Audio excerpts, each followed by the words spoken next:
सो ध्यान, जप और चिंतन में क्या डिफरेंस है sir? We would like to know from you. ध्यान की अगर हम बात करें, आप सब सिर्फ इशारा करता हूँ, आप सब जानते होंगे कि ध्यान बुरा भी होता है और अच्छा भी होता है। दो बुरे जो आर्त रौद्र हैं वो हमें नहीं करने हैं, और या करने की भाषा में कहें तो कर ही रहे हैं अनादिकाल से। तो उससे तो कुछ होने वाला है नहीं। अब बचा धर्म ध्यान और शुक्ल ध्यान। शुक्ल ध्यान पंचम काल में अभी होता नहीं है। अब हमारे पास सिर्फ एक ही ध्यान बचा, वो है धर्म ध्यान।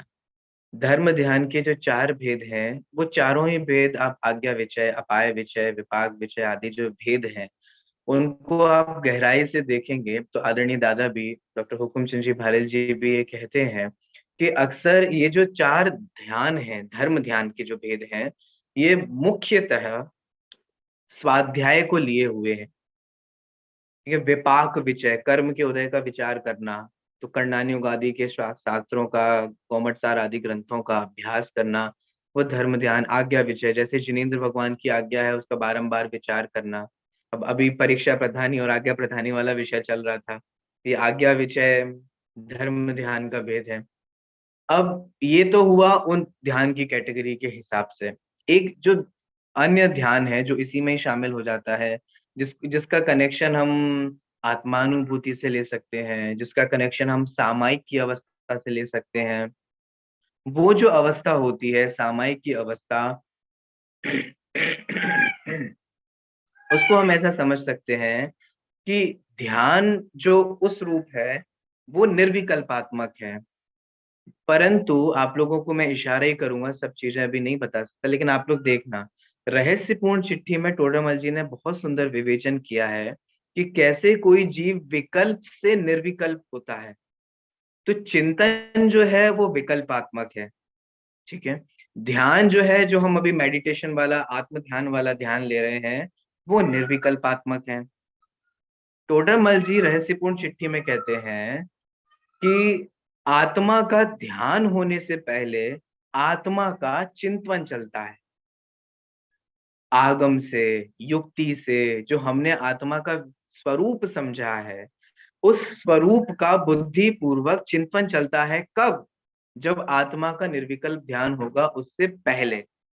तो ये निर्विकल्प ध्यान से पूर्व विकल्प होते हैं। But point to be noted, निर्विकल्प आत्मा के ध्यान से पहले भी किसका विचार होगा? आत्मा का होगा। इसका मतलब अन्य विकल्प नहीं, घर के नहीं, गृहस्थी के नहीं। अब होता क्या है कि जब हम ध्यान के लिए बैठते हैं, बहुत ही प्रैक्टिकल रूप से बोलूं, तो हमें आत्मा को छोड़ करके सारे काम याद आ जाते हैं। हमारे घर में जो कुछ भी हो रहा होता है, मंदिर में जो हो रहा होता है, व्यापार में जो हो रहा होता है, वो सब आ जाते हैं। अब उसका उसकी ये बहुत प्रारंभ की अवस्था है। प्रारंभ की जो अवस्था है, इसके लिए हमें क्या करना पड़ेगा? हमें बुद्धि पूर्वक अशुभ विचारों को छोड़ करके शुभ विचार करने होंगे। आपको मैं इशारा देना चाहूंगा, टोडरमल जी ने ये जो इशारा दिया है वो सम्यक ज्ञान चंद्रिका की पीठिका में भी दिया है, जो गुणस्थान विवेचन के प्रारंभ में है। आपने बुद्धि पूर्वक और अबुद्धि पूर्वक जब वो समझाते हैं, आप लोग, मैं सिर्फ रेफरेंस दे रहा हूँ क्योंकि वो अपने आप में बहुत बड़े बड़े टॉपिक हैं। आप उसमें देखना, जब वो बुद्धि पूर्वक और अबुद्धि पूर्वक समझाते हैं द्रव्यानियों के पक्षपाती के स्वरूप में, तब वे बताते हैं कि जो सामायिक में स्थित जीव है वो बुद्धि पूर्वक तो यही विचार करता है, यही विकल्प करता है कि मैं अशुभ का चिंतन ना करूं और शुभ चिंतन करूं। तो पहले सामायिक में या ध्यान में बैठने के लिए हमारा प्रथम कर्तव्य ये है कि हम अशुभ का त्याग करके शुभ रूप आए। इसीलिए वो पाठ आदि का पढ़ाया जाता है, ताकि हम इन सब विकल्पों को छोड़ें।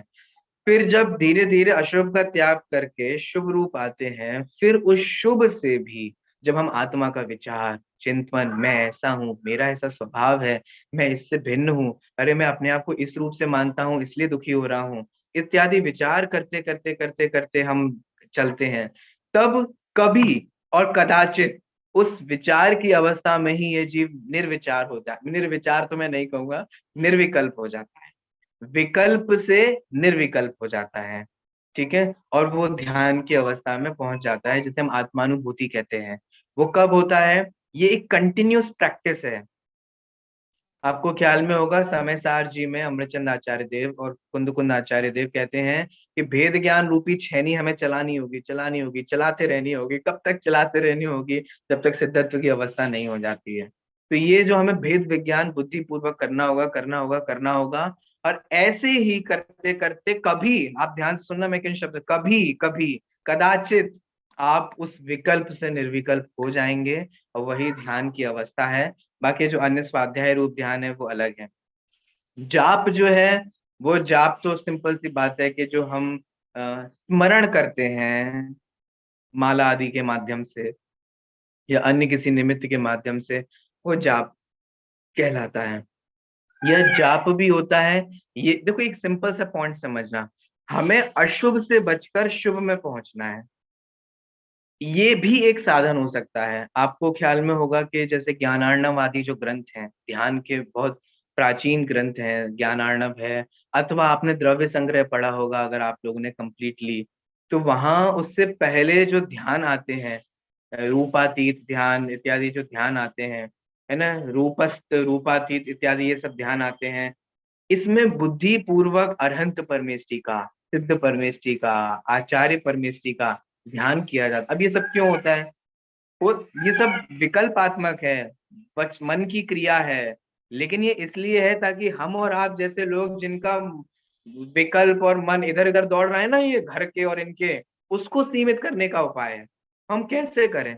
बहुत सारे विकल्पों को छोड़ करके हम सिर्फ एक चीज पर कंसंट्रेट होते हैं, अशुभ विकल्पों को छोड़ करके हम शुभ पर आते हैं। परंतु वही हमारी मंजिल नहीं है। उस शुभ का विचार करते करते करते करते भी जो शुद्ध रूप अवस्था होती है, वो ध्यान है। तो इस तरीके से ये तीनों में डिफरेंसेस भी है और थोड़ा बहुत सिमिलैरिटीज भी है।